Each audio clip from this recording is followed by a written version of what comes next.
सज्जनों, मैं तीर्थराज प्रयाग से चलकर ब्रज में आया हूँ और एक ऐसे आश्रम में आया हूँ जहाँ आकर मैं आश्चर्यचकित हो जाता हूँ, क्योंकि यहाँ एक ऐसे महापुरुष से हमारी भेंट हो जाती है जो बहुत व्यस्त रहते हैं और व्यस्त कार्यक्रम में होते हुए भी वो धर्म के लिए इतने समय कैसे निकाल पाते हैं। मैं चलकर उन्हीं से पूछता हूँ। महाराज जी, जय श्री राम। जय श्री राधे। महाराज जी, ये बताएं, आप इतने बिजी रहते हैं, मैं कई बार आपसे मिल चुका हूँ, आप ये बताएं इतना व्यस्त होने के बावजूद आप धर्म में इतनी रुचि कैसे आपकी है, और आप इतना व्यस्त होते हुए भी धार्मिक कार्यों में इतने क्यों रत रहते हैं? क्या कारण है महाराज? अगर असलियत पर तो एक ही कारण है कि आज तक हम कभी भी व्यस्त हुए ही नहीं, क्योंकि जो भी व्यस्तता है वो सब ठाकुर जी की है। जब हमारी कोई व्यस्तता ही नहीं है जी महाराज, तो व्यस्त रहने का आपको ऐसा लगता है जी कि महाराज, हम काम के अंदर व्यस्त रहते हैं। जी महाराज, हकीकत तो ये है कि हम दिन भर हरामखोरी करते हैं, कोई व्यस्त नहीं रहते हैं, और ठाकुर जी हमको जब जब कोई सेवा देते हैं तो हम उसको भी पूरी नहीं कर पाते हैं। क्या बात है महाराज, आप वाह। तो आप ये बताएं, आप ये धार्मिक कार्य कैसे इतना करते हैं? आप इतना अनुष्ठान कैसे करते हैं? मैं देख रहा हूँ आप 2-3 दिन से जग रहे हैं, आप ये भोजन प्रसाद, आप भक्तों के लिए इतनी सेवा, ये कहाँ से आपके अंदर प्रेरणा आई सर? सर, हमारे जिस समय जन्म हुआ था जी महाराज, तो उस समय पे हमारी माँ जो है बहुत विशेष कष्ट में थी और उसने काफ़ी भजन पाठ किया। जी महाराज, आज उन्हीं के माँ के भजन पाठ का ये प्रताप है जी महाराज, कि जो उनके वो हमेशा एक ही बात कहती थी, जी महाराज, अगर माँ जने जी, तो पूज जने, जी, वरना पत्थर ही जने। हमारी माँ हमसे एक ही बात कहती थी कि जने तो पूत जने, वरना पत्थर जने। उस माँ की कोख जो है पत्थर को ही जन्म देगी। जी, जी, तो जी, उसकी पता नहीं क्या प्रेरणा रही। जब भी हमारा उससे साष्टांग होता था जी, तो वो हमेशा ठाकुर जी के बारे में ही चर्चा करती थी। जी महाराज, रामायण को दिन भर पढ़ते रहना, जी, भगवान के बारे में बताते रहना, जी, ना जाने किस समय पे उसने हमारे ऊपर कब दया करी, जी ये भी महाराज, हमको नहीं मालूम, क्योंकि हम तो शुरू से घर में महाराज, सबसे ज़्यादा नालायक थे, जी कभी महाराज, लायक बन ही नहीं पाई। पर हमारी माँ ऐसी थी कि हमसे विशेष प्रेम करती थी। हमारी उनसे श्रेष्ठ हमारी दादी थी, जी महाराज, जो कि दादी भी हमसे बहुत प्रेम करती थी। जी महाराज, पर वेदनाएं कि दादी ने भी आज हमको छोड़ दिया है, जी महाराज, हमारी माँ ने भी छोड़ दिया है, और गिरिराज जी का आने का जो भी श्रेय या जितने भी इन कामों का जो श्रेय है वो सब पत्नी के ऊपर निर्भर होता है। अगर किसी की पत्नी बार बार कलेश करे और वो काम नहीं करने दे, जी तो महाराज, मेरा ये मानना है किसी आदमी की हिम्मत नहीं है कि वो किसी काम में आगे बढ़ सकता है। जी महाराज, पर कभी भी पत्नी अपने मुंह से नहीं कहती है जी, कि आप ऐसा कार्य करें। धन्य है महाराज, पत्नी ऐसी परिस्थिति पैदा कर देती है जी महाराज, कि आप जो है उसकी तरफ मुड़ जाएं।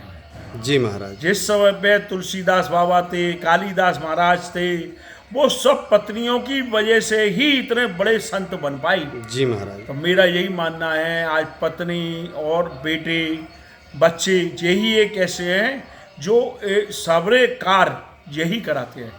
सब काम का श्रेय इन्हीं के ऊपर जाता है, क्योंकि आज अगर ये लोग अपनी मौन स्वीकृति नहीं देते जी तो महाराज, कुछ भी कार्य गिरिराज जी में कहीं भी हो नहीं सकता था। इसी के साथ अपने शब्दों को बढ़ाम। जय जय श्री राधे। पर सर, हमारा मानना है कि जिनकी पत्नी भगवान राम की पत्नी जैसा हो, सत्यवादी राजा हरिश्चंद्र की पत्नी जैसा हो, और सुलोचना मेघनाद जैसी पत्नी हो, द्रौपदी जैसा हो, मंदोदरी जैसा हो, सती अनसुईया जैसा हो, वो ये काम कर पाते हैं। और शास्त्रों में हमारे वर्णन भी है सर। तो आज मैं आपके इस बात को सुनकर बहुत ही अभिभूत हो गया, और मैं ये बातें पूरी दुनिया को बताना चाहता हूँ अपने चैनल के माध्यम से।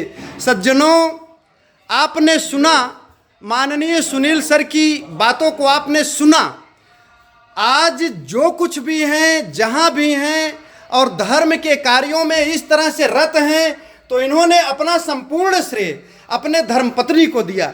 धन्य है आपकी धर्मपत्नी। सज्जनों, भगवान राम वन की यात्रा तभी पूरी कर पाए जब जनक नंदनी माता सीता ने उनका सहयोग किया। सत्यवादी राजा हरिश्चंद्र तभी अपने सत्य को बचा पाए जब उनकी धर्मपत्नी उनका साथ दी। तारा ने अपने पति के धर्म की रक्षा के लिए स्वयं बिक गई थी। मोरध्वज की पत्नी थी, वो अपने पति के धर्म की रक्षा के लिए अपने पुत्र को उनके साथ आरे से चीर डाली थी। सज्जनों, मेघनाद इसीलिए संपूर्ण ब्रह्मांड में सबसे श्रेष्ठ थे, योद्धाओं में श्रेष्ठ थे, क्योंकि उनका साथ उनकी पत्नी देती थी, पतिव्रता थी, सत्यवती थी। इसीलिए तो भगवान राम स्वयं विधाता कह रहे थे, हे लक्ष्मण तुम जाओ युद्ध करने, पर घननाद साधु हैं, तपसी हैं, वरदानी हैं, बलशाली हैं, आप जीत जाओगे।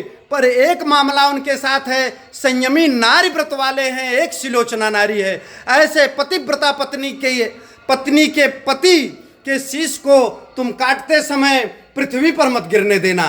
अगर उनका शीश पृथ्वी पर गिरा तो कपितल का कहना क्या, सारा संसार ही भस्म हो जाएगा, क्योंकि वह सिलोचना का पति है। देवता भी दुखी हो गए थे, कह रहे थे, हे विधना दया दृष्टि रखना, सचमुच उत्पात दिखाता है। सतवंती का सतबल लेकर घननाद युद्ध में जाता है। तो जिनकी पत्नी सुनील अग्रवाल सर जैसा हो, वो तो धर्म के कार्य में रत रहेंगे ही रहेंगे। और आज आपकी बातों को सुनकर मैं दुनिया वालों से कहना चाहता हूँ, आप सभी माताएं बहनें सुनील सर के धर्म पत्नी जैसा बने, भगवान राम के धर्म पत्नी जैसा बने, सीता जैसे बने, अनसुईया जैसा बने, सिलोचना जैसा बने।